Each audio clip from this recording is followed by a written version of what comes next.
Bonjour à tous, j'espère que vous allez bien. Sur cette vidéo, on va parler de la page des indépendances ternaires, de la belle méthode Drum and Groove. Ou qu'elle est belle. Alors, les indépendances ternaires. Donc déjà, avant qu'on commence à déchiffrer et à jouer, à décortiquer cette page, je voudrais qu'on fasse un petit point sur le ternaire. Donc le ternaire n'est pas du 3 temps par mesure, enfin c'est pas que du 3 temps par mesure, ça peut être du 5 temps, du 4 temps, du 2 temps, du 1 temps, de nombre de temps que vous voulez. Voilà, c'est surtout à l'intérieur de vos temps que ça change, vous avez 3 croches par temps. Pour revenir sur la page des indépendances ternaires, vous avez au début de votre page en chiffrage marqué 3-8. Donc 3-8 veut dire que vous avez 3 croches par mesure. Donc en l'occurrence, vous avez des mesures à un temps ternaire. Voilà, et dernière chose, donc rappelez-vous en ternaire que l'unité de temps est la noire pointée et qu'elle vaut un temps. Voilà, donc maintenant on peut commencer à analyser la partition. Sur cette page des indépendances ternaires, on va les diviser en 3 paragraphes différents. Donc d'abord, premier paragraphe, qui se résumera à la première ligne, donc de A1 à C2, on travaille une note par mesure, caisse claire, grosse caisse, que l'on décale, première croche, deuxième croche et troisième croche. Deuxième paragraphe, donc de D1 à F4, vous travaillez les groupes de 2 notes. Donc d'abord première, deuxième croche, première et troisième croche, et deuxième et troisième croche. Et sur le troisième paragraphe, donc vous travaillez vos groupes de 3 notes, donc les 3 croches. D'abord caisse claire sur G1 et les 3 grosses caisses sur G2, G3, G4, 2 caisses claires, grosses caisses et 2 grosses caisses claires sur G4. Sur G5, caisse claire, 2 grosses caisses, G6, une grosse caisse, 2 caisses claires, et G7, G8, mélange des deux, caisse claire et grosse caisse. N'oubliez pas sur ce genre d'exercice d'essayer de varier un petit peu. Quand je dis varier, c'est-à-dire de prendre une mesure sur une ligne et une mesure sur une autre ligne. Voilà, que vous fassiez des mesures en 6-8, en 9-8 ou en 12-8. Essayez de favoriser le déplacement des mesures. Première étape, vous pouvez faire des mesures en 6-8, donc à 2 temps.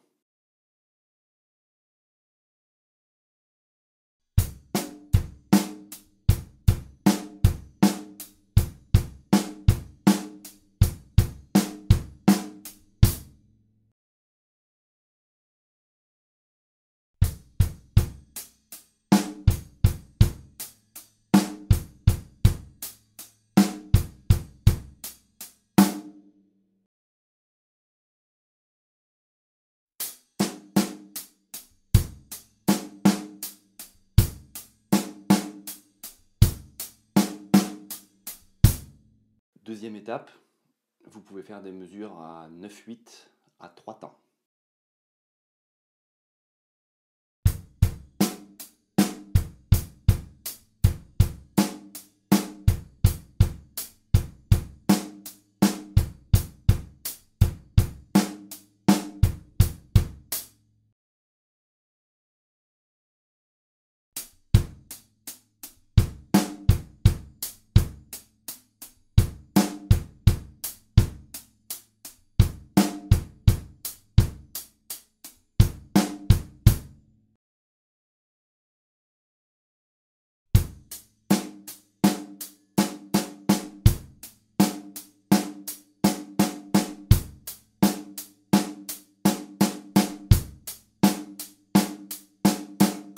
Troisième étape, faites des mesures à 12-8, donc à 4 temps.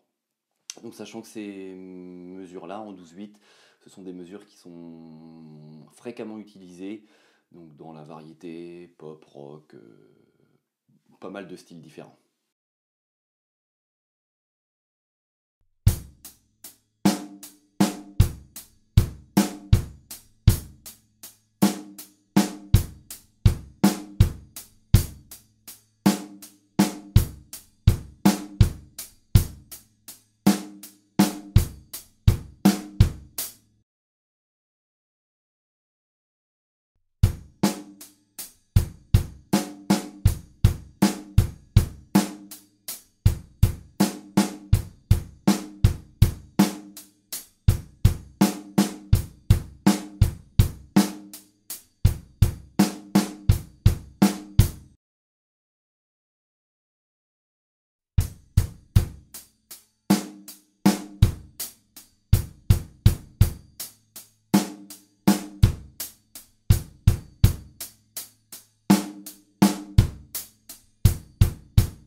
en espérant que cette vidéo vous ait aidé. Bon courage!